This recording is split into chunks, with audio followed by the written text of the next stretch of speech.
Brought to you by ITIL.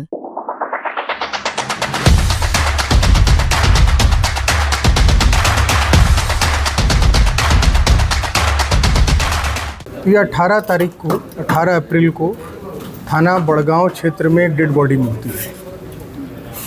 Police को इसकी सूचना मिलती है। वहाँ पर फॉरेंसिक टीम के साथ हम लोगों ने जाके पूरे मौके का मुआयना किया, बॉडी को कब्जे में लेके एक मुकदमा दर्ज कराया। उस बॉडी पे 3 फायर जो आर्म की इंजरी थी, 3 गोलियां उनको लगी थी। पुलिस जो व्यक्ति थे उनको पहचान कराने में लगी हुई थी। अभी तक वो अनआइडेंटिफाइड ही चल रही थी। इसके बाद एक डेड बॉडी हम लोगों को थाना मिर्ज़ापुर क्षेत्र में मिलती है, एक महिला की डेड बॉडी। इसके बाद इस महिला को भी शार्प इंजरीज थी, शार्प वेपन से इसको इंजरी थी और वहाँ के ग्राम प्रधान से तहरीर लेकर एक मुकदमा महिला के हत्या का भी दर्ज कराया गया। ये दोनों डेड बॉडीज़ अज्ञात में थी और इनको पहचान करने के और पूरे घटनाक्रमों को इनका अनावरण करने के लिए टीमें लगी हुई थी। शुरू में हम लोगों को ये 2 अलग अलग आइसोलेटेड घटनाएं लग रही थी, लेकिन जैसे जैसे हमारी इन्वेस्टिगेशन इसमें आगे बढ़ी तो बाद में हम लोगों को पूरे घटनाक्रम का पता चला और ये दोनों बेसिकली एक ही घटनाक्रम से जुड़े हुए निकले। इसमें पूरा मामला ये निकला कि जो मृतक व्यक्ति थे जिनकी डेड बॉडी मिली थी हम लोग को बड़गांव में, उनको विक्रांत के रूप में आइडेंटिफाई किया गया और जिस महिला की डेड बॉडी मिली थी उनको राखी के रूप में आइडेंटिफाई किया गया। ये दोनों लोग डूडा में काम करते थे। जो महिला है वो कोई एक संविदा कर्मचारी थी डूडा में, बागपत में, और ये जो विक्रांत है वो भी डूडा कर्मचारी थी। इन लोगों के बीच में पिछले कुछ टाइम से आपस में संबंध चल रहे थे और इनके बीच में इस चीज़ को लेकर विवाद हुआ था कि मथुरा में एक प्लॉट विक्रांत खरीद रहे थे और उस प्लॉट को ये महिला जो है, जो मृतका है, वो अपने नाम कराना चाहती थी। इस चीज़ को लेकर दोनों के बीच में विवाद चल रहा था। ये जो मृतका हैं उनके संबंध एक सुधारस नाम के व्यक्ति जो कि बागपत के ही रहने वाले हैं उनसे भी थे और सुधारस को मृतका ने ये बताया कि ये विक्रांत को अगर आप हम दोनों लोग मिल के रास्ते से हटा देते हैं तो इसके एवज में हम लोग फिर आगे एक साथ रह पाएंगे। और उसके बाद विक्रांत से लगातार जो दबाव बनाया जा रहा था कि वो ज़मीन उसके नाम कर दें और कुछ पैसे इस महिला को दे तो उसको हम लोग लेके साथ में रहा जाएगा। तो इसी क्रम में वहाँ पर इन लोगों ने मिलके विक्रांत की हत्या की बागपत में ही और वहाँ से फिर दोनों लोग निकले अपनी एक गाड़ी जो है सुधारस की, उसको लेकर ये लोग निकले और यहाँ पर बड़गांव क्षेत्र में इन लोगों ने डेड बॉडी को डिस्पोज कर दिया। इसके बाद इन लोगों के बीच में भी खिटपिट होने लगी। मीनवाइल जो विक्रांत की गुमशुदगी बागपत में दर्ज कराई गई, जिसके क्रम में वहाँ की पुलिस भी पूछताछ कर रही थी और ये अपने जो सोर्सेज से पुलिस ने जो डेवलप किया उसके तहत इन महिला को भी, जो मृतका है राखी, उनको भी पूछताछ के लिए बुलाया गया। तो इस बात से आशंकित होके तो सुधारस ने सोचा कि ये जब महिला तक पुलिस पहुंच रही है तो कहीं ना कहीं आज नहीं तो कल पुलिस हम तक भी पहुंचेगी। तो इन लोगों ने एक प्लान बनाया कि जो महिला है उनकी भी हत्या कर दी जाए ताकि कोई साक्ष्य न रहे कि विक्रांत की हत्या में सुधारस का भी हाथ था।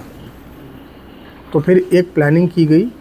जो सुधारस ने जो महिला है मृतका, उनको बताया कि हम लोग चल के एक फार्म हाउस में पार्टी करते हैं और उनके साथ एक व्यक्ति और है जो कपिल नाम का व्यक्ति है, जिसकी जान पहचान थी एक फार्म हाउस वाले से।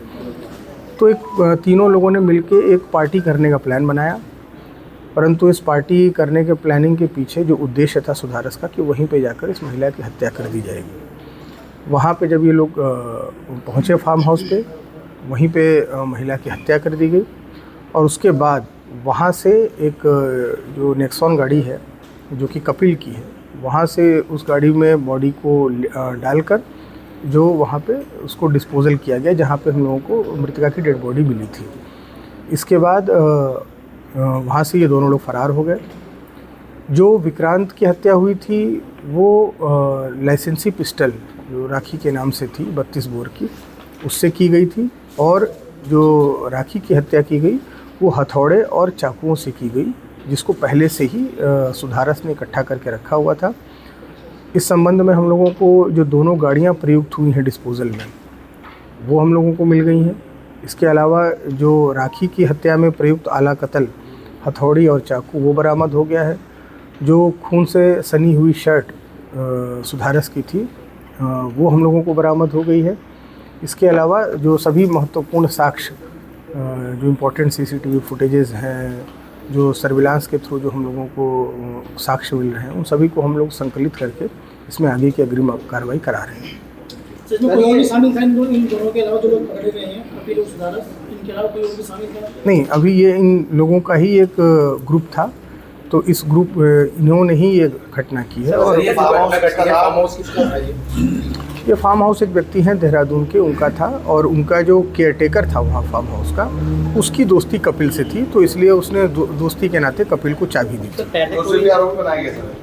नहीं, अभी तक की जो पूछताछ हुई है, जो इन्वेस्टिगेशन हुई है, तो उसको इस पूरे घटनाक्रम के बारे में कोई जानकारी नहीं थी कि इन लोगों की क्या प्लानिंग वहाँ चल रही है। जी,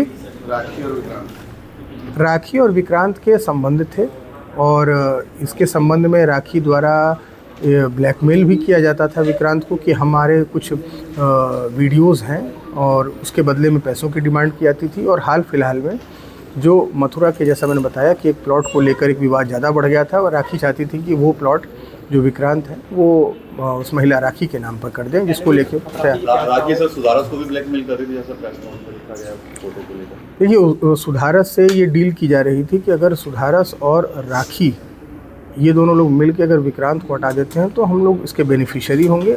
प्लस राखी का कहना था, विक्रांत को ये बताया जा रहा सुधारस को कि विक्रांत के पास कुछ ऐसे वीडियोस हैं हम दोनों लोगों के, जिसका इस्तेमाल आगे हो सकता है, जिससे कि हम दोनों लोगों की बदनामी होगी। तो इस डर से ये डर दिखाकर सुधारस को इस प्लानिंग में शामिल किया गया, और फिर पूरे घटनाक्रम को अंजाम दिया गया। कपिल से क्या रिश्ता है? सुधारस का दोस्ती है? ये लोग दोस्त हैं आपस में, और पहले से इन लोगों की आपस में जान पहचान थी। सुधारस जो है भाजपा नेता है, तो बताया जा रहा है। इसके बारे में अभी कोई हम लोगों को जानकारी नहीं है, ये हम लोग इसको ड्यूरिंग इन्वेस्टिगेशन ये सारी चीज़ें आएंगी। सर, विक्रांत के 3 गोलियां लगने की बात सामने आई है, किसकी पिस्टल से 3 गोलियां लगी? वो राखी की ही लाइसेंसी पिस्टल है, जिससे वो तीनों गोलियां चली थी। टीम के लिए कोई नाम रखा नहीं, ये टीम ने बहुत ही अच्छा काम किया है। जो थाना मिर्ज़ापुर की टीम है, उन्होंने जो हमारी सर्विलांस की टीम है उसके साथ मिलकर बहुत ही कम समय में बहुत तेज़ी से इस चीज़ को बड़े प्रोफेशनल ढंग से इसको इन्वेस्टिगेट किया। इसलिए इस पूरी टीम को मेरी तरफ से 25,000 रुपये नकद इनाम दिया जाता है।